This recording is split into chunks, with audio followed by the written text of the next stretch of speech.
రైతులకు మద్దతు ధర కాదు గిట్టుబాటు ధర కావాలి అని చెప్పేసి దేశవ్యాప్తంగా ఉద్యమాలు జరుగుతున్న ప్రస్తుత తరుణంలో అవర్ ఫుడ్ కంపెనీ దేశవ్యాప్తంగా ఫుడ్ ప్రాసెసింగ్ యూనిట్లను పెట్టి రైతులకు మంచి ధర వచ్చే విధంగా వాళ్ళు ఈ ఫుడ్ ప్రాసెసింగ్ యూనిట్లను రైతులచే పెట్టించడం జరుగుతుంది. 2.5 సంవత్సరాల క్రితం స్టార్ట్ అయిన ఈ కంపెనీ ప్రస్తుతం ఆంధ్రప్రదేశ్ అదేవిధంగా తెలంగాణ రాష్ట్రాల్లో విస్తరించింది. దీనికి సంబంధించి 2.5 సంవత్సరాల్లో ఎటువంటి ప్రగతి సాధించారు, ఎన్ని ఫుడ్ ప్రాసెసింగ్ యూనిట్లు వీరు ఏర్పాటు చేశారు అంశాన్ని వివరించడానికి ప్రస్తుతం అవర్ ఫుడ్ ఫౌండర్ బాలారెడ్డి గారు ప్రస్తుతం అంతా ఉన్నారు. ఆయన అడిగి మిగతా వివరాలు తెలుసుకుందాం. బాలారెడ్డి గారు, మీరు గత 2.5 సంవత్సరాల క్రితం కంపెనీ స్టార్ట్ చేశారు కదా, ఇప్పటి వరకు మీరు ఎన్ని ఫుడ్ ప్రాసెసింగ్ యూనిట్లను స్టార్ట్ చేశారు, ఎన్ని కన్స్ట్రక్షన్లో ఉన్నాయి, ప్రగతి ఏ రకంగా ఉంది? నమస్తే అండి. మేము మొదట్లో స్టార్ట్ చేసినప్పుడు ప్రతి జిల్లాకి ఒక అగ్రి బిజినెస్ సెంటర్ ఉండాలి. అంటే ఒక పెద్ద వేర్ హౌస్ 6,000 స్క్వేర్ ఫీట్లో ఒక 1 ఎకర్ ల్యాండ్లో ఉండాలి. దాని చుట్టూ చిన్న చిన్న ప్రాసెసింగ్ సెంటర్లు ఉండాలనేది మా కాన్సెప్ట్.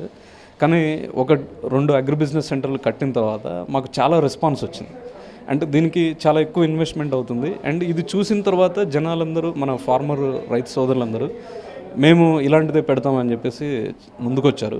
దానివల్ల మేము అగ్రి బిజినెస్ సెంటర్స్ని ఆపేసి ఫార్మర్ ఫ్రాంచైజీ మోడల్, అంటే ప్రతి విలేజ్లో ఒక అన్ఎంప్లాయిడ్ రూరల్ యూత్ ఫార్మర్, అంటే మనకి 25 ఇయర్స్ నుంచి 35 ఇయర్స్ ఏజ్ గ్రూప్లో కనీసం ఒక 10th చదివి ఏదో సిటీకి పోయి ఏదో ఒక జాబ్ చేసుకుందాం అనే క్యాండిడేట్స్ అందరినీ సెలెక్ట్ చేసి వాళ్ళ ఊరిలోనే ఉంటూ ఒక 1-2 ఎకరాల పొలం ఉండి వాళ్ళు వ్యవసాయం చేసుకుంటూ మరియు చుట్టుపక్కల ఉన్నటువంటి ఫార్మర్స్ దగ్గర నుంచి మెటీరియల్ తీసుకొని వాళ్ళే ప్రాసెసింగ్ చేసుకునేటట్లు ఫార్మర్ ప్రాసెసింగ్ మోడల్ అని చెప్పి ఫార్మర్ ఫ్రాంచైజీ మోడల్ అనేది మేము ముందుకు తీసుకొచ్చాం. దీనికి 5 లక్షలు ఖర్చు అవుతుంది. ఈ 5 లక్షల్లో 1 లక్ష రూపాయలు వాళ్ళు పెట్టుకొని షెడ్ కన్స్ట్రక్షన్ని మొదలుపెట్టినట్లయితే మిగిలిన 4 లక్షలు మేము బ్యాంకుల టైఅప్ ద్వారా లేకపోతే NBFCల దగ్గర నుంచి ఫైనాన్షియల్ అసిస్టెన్స్ ఇవ్వడము, ఇలా చేసి మేము మిగిలిన హెల్ప్ మేము చేస్తాం. అంటే ఈ 5 లక్షల్లో 1.5 లక్షలు షెడ్ కన్స్ట్రక్షన్ కోసం అవుతుంది, 2.5 లక్షలు మెషినరీ కోసం అవుతుంది. అది ఏ మెషిన్ అయినా కావచ్చు, దాల్ మిల్ కావచ్చు, చిల్లీ పౌడర్ కావచ్చు, టర్మరిక్ కావచ్చు, ఇంకేదైనా గ్రౌండ్ నట్ ఆయిల్, ప్రతిదీ మెషిన్ని మేము 2.5 లక్షల లోపే దొరికేటట్లు దాన్ని తయారు చేస్తున్నాం. 1 లక్ష రూపాయలు వర్కింగ్ క్యాపిటల్, అంటే వాళ్ళు రైతుల దగ్గర నుంచి మెటీరియల్ కొనుక్కొని అది ప్రాసెసింగ్ చేసుకోవడానికి. ఈ 5 లక్షల్లో 1 లక్ష రూపాయలు పెట్టి వాళ్ళు షెడ్ కన్స్ట్రక్షన్ మొదలుపెట్టినట్లయితే మాకు ఒక నమ్మకం ఏర్పడుతుంది.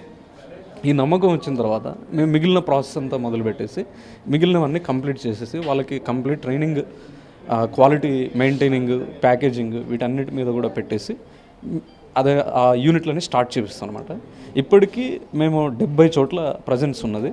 ఇందులో 30 ఆల్రెడీ ప్రొడక్షన్లో ఉన్నాయి, ఒక 40 సెంటర్లు అనేది కన్స్ట్రక్షన్లో ఉన్నాయి.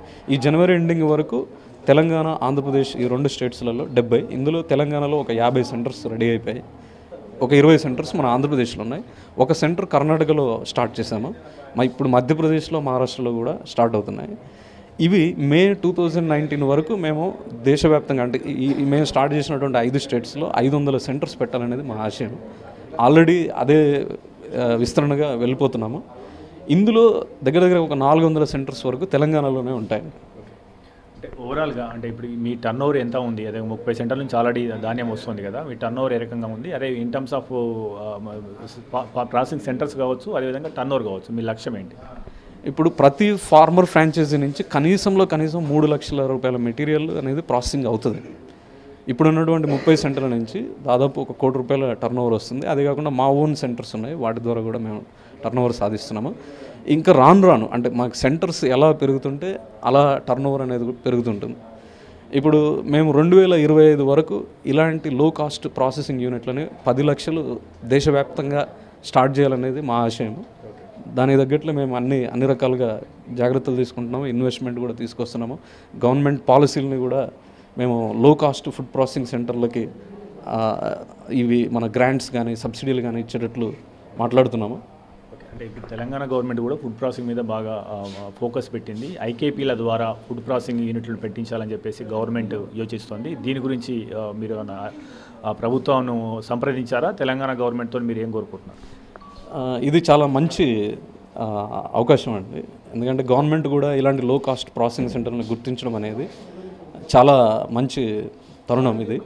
సో ఇప్పుడు తెలంగాణ గవర్నమెంట్ను కూడా మేము కాంటాక్ట్ చేస్తున్నాము. గవర్నమెంట్ కూడా మాకు సహాయం అందించినట్లయితే దీని విస్తరణ అనేది చాలా తొందరగా అయిపోతుంది. ఎందుకంటే మేము ఆల్రెడీ దీన్ని చేసాము, లాస్ట్ 2.5 సంవత్సరాల నుంచి దీంట్లో ఉన్నటువంటి సాధక బాధకాలను తెలుసుకున్నాం కాబట్టి దీన్ని విస్తరించడానికి చాలా మంచి అవకాశం ఉంటుంది. ఫైనల్గా అండి ఇప్పటిదాకా కంపెనీలో మీరు ఎంత ఇన్వెస్ట్ చేశారు, అదేవిధంగా వేరే వాళ్ళు ఎంత ఇన్వెస్ట్ చేశారు, రానున్న రోజుల్లో ఇన్వెస్ట్మెంట్ని ఏ రకంగా తీసుకురన్నారు? ఇప్పటి వరకు దాదాపు ఒక 5 కోట్ల వరకు ఇన్వెస్ట్మెంట్ అయిందండి. ఇప్పుడు మాకు అమెరికన్ వెంచర్ క్యాపిటలిస్ట్ ఫర్మ్ కూడా ఇన్వెస్ట్ చేశారు. ఇప్పుడు అతి త్వరలో ఒక 21 కోట్ల ఇన్వెస్ట్మెంట్ అనేది రాబోతుంది. సో ముఖ్యంగా రైతులకి ఫైనాన్షియల్ అసిస్టెన్స్ ఇవ్వడానికి మేమే నాన్ బ్యాంకింగ్ ఫైనాన్స్ కార్పొరేషన్గా రిజిస్ట్రేషన్ తీసుకుంటున్నాము. ఇంకొక 6 నెలల్లో ఇది సాధ్యమవుతుంది. దీనికి యూరోప్ నుంచి డెట్ ఫండ్స్ని తీసుకొని వచ్చేసి మేము లోన్స్ మేమే ఇచ్చేటట్లు తయారు చేస్తాం. రైతుల నుంచి సేకరించిన ధాన్యాన్ని మీరు ఎవరెవరికి సప్లై చేస్తున్నారు, మీకు ఎంత డిమాండ్ ఉంది? ముఖ్యంగా మేము బల్క్ బయర్స్కి సప్లై చేస్తాము. వాళ్ళు హాస్టల్స్, రెస్టారెంట్స్, కేటరర్స్, కిరాణా జనరల్ స్టోర్స్ ఎవరైనా కావచ్చు. మాకు ఒక మినిమం క్వాంటిటీ ఉంటుంది ప్రతి ప్రోడక్ట్కి. ఆ క్వాంటిటీ కంటే ఎక్కువ ఆర్డర్ చేసిన ప్రతి ఒక్కరికి మేము సప్లై చేస్తున్నాము. ఇప్పటికీ మాకు 200 మంది కస్టమర్స్ ఉన్నారు హైదరాబాద్ మొత్తం కూడా. ఓకే, రెవెన్యూ మోడల్ ఏంటండి between you and farmers? Farmer franchisee తయారు చేసే ప్రోడక్ట్ పైన వాళ్ళకు వచ్చినటువంటి టర్న్ ఓవర్ పైన మేము 10% ఫిక్స్డ్ మార్జిన్ని మేము తీసుకుంటాం.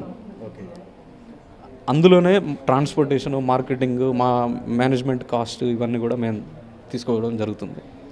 థ్యాంక్ యూ అండి, thank you very much. Thank you అండి.